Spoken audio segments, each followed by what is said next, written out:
I'm in Tirana today in a coffee shop slash cafe slash bar slash restaurant, and today I'm going to be talking about a number of different topics around being a digital nomad and traveling around the world. I'm also going to be talking about why I think Albania is better than Dubai for entrepreneurs, especially when you're starting out. So yeah, let's get into it. The weather is beautiful today, as you can see. Sun's out, guns out. I'm going to be sharing my productivity routine as well, and basically how I stay focused day to day and how I'm able to get my work done and still have time to explore and travel and all that kind of stuff. So one of the key points that I want to talk about today is why I think Albania is better than Dubai for entrepreneurs that are starting out. There's several factors, and I'm going to be going into each one and breaking it down. So let's start off with the first one. In terms of safety, obviously Dubai has the reputation of being a very safe place. And you would actually be surprised at how safe Albania is as well. Before I came here, I had the perception that it wasn't.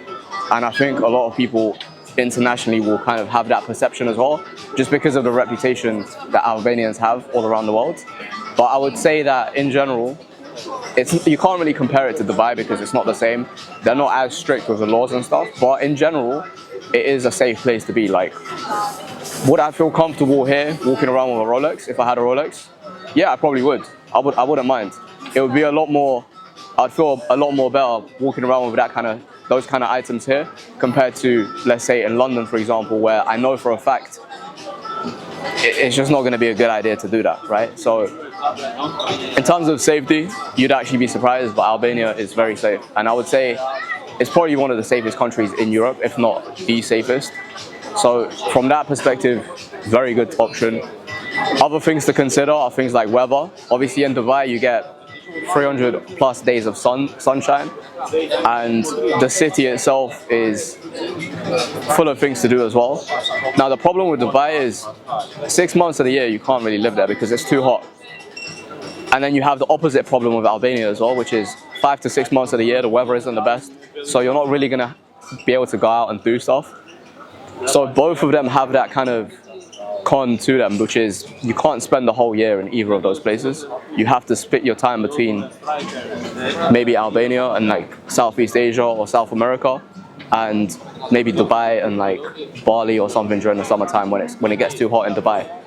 I know a lot of people do it that way so that they don't have to stay in Dubai during the hot season, which you can't go out, you can't really do anything. And like I said, in Albania you're going to be inside most of the time during the winter season, which is why I think if you're going to come here, spend April till end of October, and then the rest of the time just spend it outside of the country. But as a base, and I'm going to be talking about why this is kind of the reason why I moved here, as a base I think it's the best country in Europe to be right now. In terms of lifestyle, I would say there's a lot of things to do in Albania. Not as much as Dubai maybe, but in general, if you look at the south of Albania and the north, you're going to have lots of different things you can actually do. During the summertime, you can go to the beach. During the summertime, you can also go up to the mountains or the lakes. So there's lots of places to explore, and it kind of feels like a holiday destination, so you don't have to actually travel abroad during the summertime. In Dubai, obviously, you've got all the activities, all the different things you can do.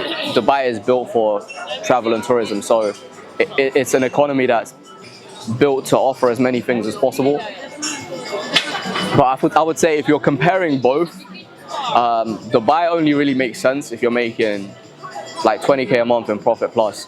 Otherwise, to even consider moving there doesn't make any sense, because the benefits of the tax that you're going to be saving don't even make sense in terms of the amount of expenses that you have in comparison to a place like Albania, where you can easily live on €1,000 a month, €1,500 a month, even €2,000 a month. But you're going to be living a good lifestyle compared to Dubai, where you're looking to spend at least 3 or 4 times that to have a similar kind of lifestyle in the city center, nice apartment, and going out to eat and all that kind of stuff. So if you compare the cost of living, I would say Albania wins. If you compare safety, I would say Dubai takes it just by a small margin.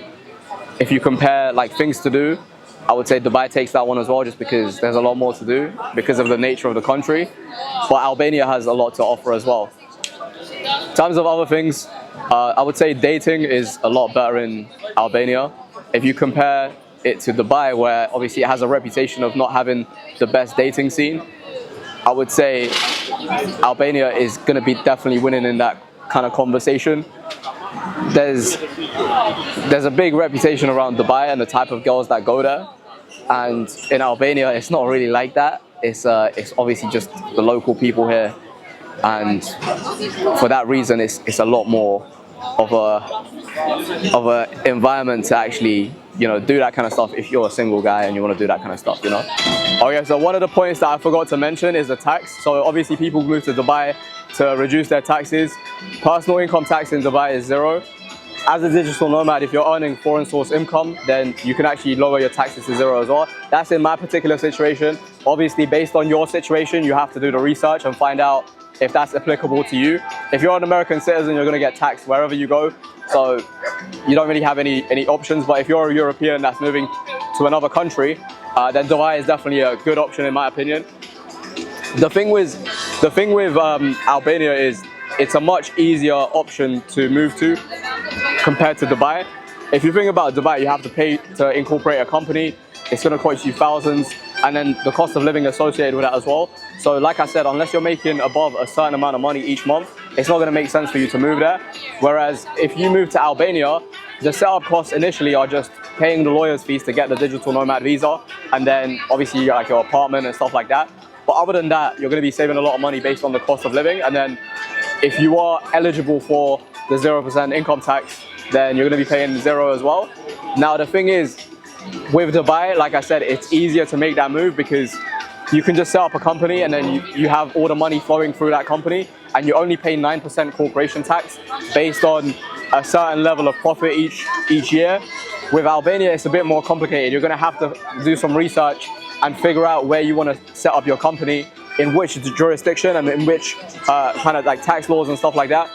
There are obviously countries and available options around the world, so I mean, I can name a few here, but honestly, just do your own research. You are going to be able to find structures where you can set up a company and pay very little or even 0% tax in comparison to Dubai, where you set up a corporation and you're going to be paying 9% tax, which, unless you're living in Dubai, it doesn't really make sense to do. If you do set up a company there, then you're going to have to stay there, and you can't really use that company outside of Dubai. You can, but it doesn't really make sense unless you're living there to continue to pay tax, right? So with the setup that I have, it's more a case of moving to a place where you have no personal income tax, and then your company is set up in a way where it's offshore and you're not living in the same place as your company. So therefore, you're not paying any personal income tax, and hopefully the way you set it up will allow you to also pay 0 corporation tax. Because my company is still based in the UK, I'm still paying corporation tax in the UK. But once I move it out, because I'm officially an Albanian resident now, once I move it out of the UK, I won't be liable to pay any corporation tax, depending on where I set up my company. And obviously personal income tax for now in Albania is 0% as well for me in my situation. So like I said, this is not like tax advice. It's not legal advice, anything like that. You need to do your research. You need to figure it out for your particular situation. Don't just assume that based on my situation that the same thing will apply to you, because it may not. So make sure to do that research and ask around to professionals both in the country that you're in and also in Albania as well. So that's going to enable you to make sure you're not doing anything wrong when you think you're doing everything right, you know. So that's just a word of warning from my side. But yeah, in terms of flexibility, like, living here is going to allow me to not pay any personal income tax, and then like I said, once I move my company offshore, my tax rate will be completely 0, and I'm looking forward to that, because then I can just focus on scaling the business as much as possible, and I'm not being held back by expenses like taxes, which are the biggest expenses in any business, especially as you start to scale. So hope that's informative. I don't think many people know about this, and this is something that I discovered about around a year ago or so, and that's why I made the move to Albania. That's one of the main reasons why I'm here, coupled with all the other things as well, like I talked about previously. But that's probably one of the biggest reasons that Albania has attracted me to actually come and live here. Now, you might get some locals or whoever watching this video and be like, oh, you should pay your fair share of taxes and all that kind of stuff. If you study economics and the way it works, I'm literally spending money. Like, I spend money on this bottle of water, that coffee over there, and I'm paying taxes on that. There's VAT in Albania. Every business that I'm going to, I'm paying money. Now, whether or not they pay their taxes, that's not my problem, you know.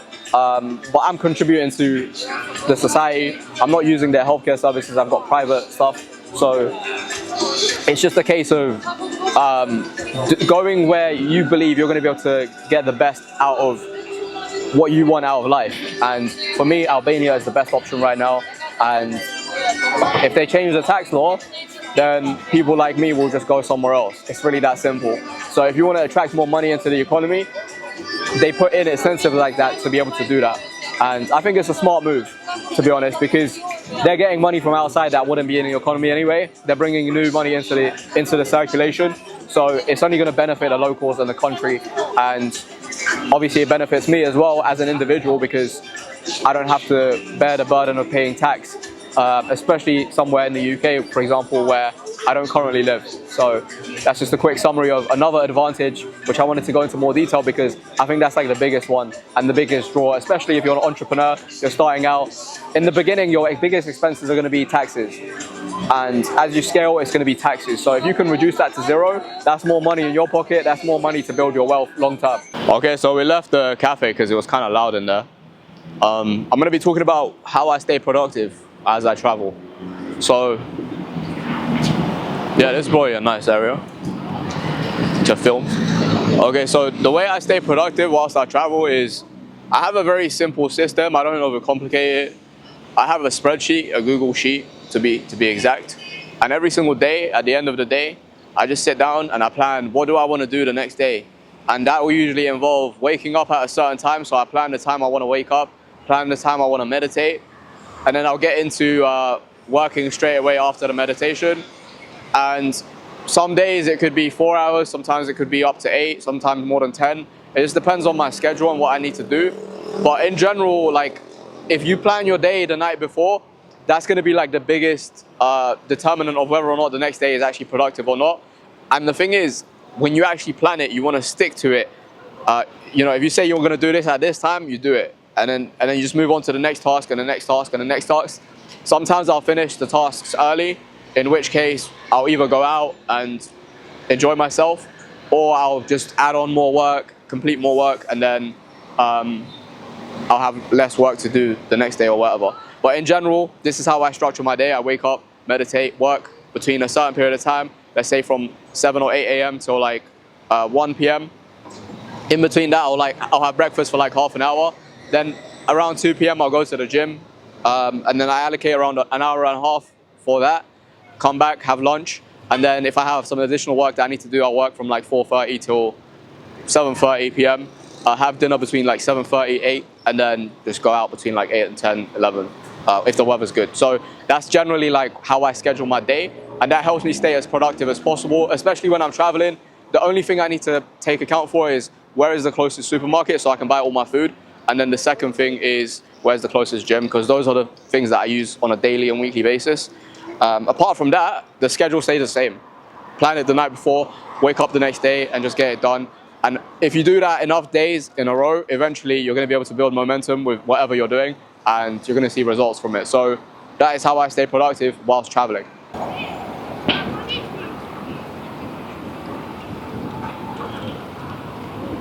Yeah, I mean, that's pretty much it for this video. Like, not really much else to talk about. The main thing I wanted to cover was just why I think Albania is better than Dubai for entrepreneurs that are starting out. Like I said, if you're making like 20K a month plus, then yeah, move to Dubai. It makes a lot of sense. But if you're just starting out and you're nowhere near those levels, then it doesn't make any sense to go to a place like Dubai, because the costs that you're going to be incurring are going to be higher than what you would save in taxes in a lot of cases, unless you're making above that figure that I just mentioned. So hope that video was kind of insightful. Do I think that Albania is going to be the next Dubai? No, I don't think they're aspiring to turn the country into that kind of thing. If they keep the taxes the way they are right now, I think it will attract a lot more people as more people will start to find out. I don't even know why I'm sharing it, to be honest. I might not even post this video because I don't even want people to know about it, to be completely honest. Like, I don't really care. But yeah, I mean, those are some reasons why I think Albania offers a better lifestyle, I wouldn't say better, but like a good lifestyle. You know, for people that are starting out, you want to come here, keep your expenses low, lower your taxes, and just build your business. So in terms of a base, having it as a tax residency, it's the best place in Europe right now, for sure, 100%, there's no debate. But yeah, if you enjoyed this video, make sure to subscribe. If you want to see more videos like this in the future, give me some content ideas in the comments. What do you want to see? What do you want to know about? Ask me some questions. Maybe I'll feature it in the next video. So thanks for watching, and I'll see you on the next one.